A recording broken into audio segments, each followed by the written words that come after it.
শ্রমিক হিসাবে বিদেশে যাচ্ছেন, আমার রাজ্যে কর্মসংস্থান নেই। তাই আমরা চাই এই রাজ্যে সুনির্দিষ্ট কর্মসংস্থান হোক। শিক্ষাঙ্গনগুলি, বিদ্যালয়গুলি শ্রমিক হিসাবে বিদেশে যাচ্ছেন, আমার রাজ্যে কর্মসংস্থান নেই। তাই আমরা চাই এই রাজ্যে সুনির্দিষ্ট কর্মসংস্থান হোক। শিক্ষাঙ্গনগুলি, বিদ্যালয়গুলি অনুদান ভাতা এসব দিয়ে নয়, আমরা চাই সুনির্দিষ্ট সুনির্দিষ্ট কর্ম যে প্রোগ্রাম, সেই প্রোগ্রামের মাধ্যমে দেশের যুব সমাজকে এবং আমাদের মা বোনদেরকে উন্নত করা হোক, তাদেরকে সুনির্দিষ্ট জায়গায় পৌঁছে দেওয়া হোক।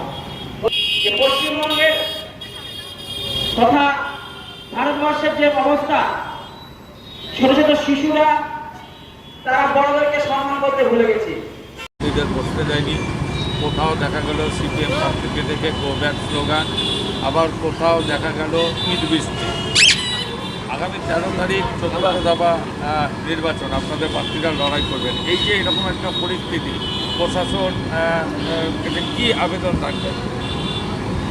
দেখুন, সুস্থভাবে ভোট করার সম্পূর্ণ দায়িত্ব হচ্ছে ভারতবর্ষের নির্বাচন কমিশনের।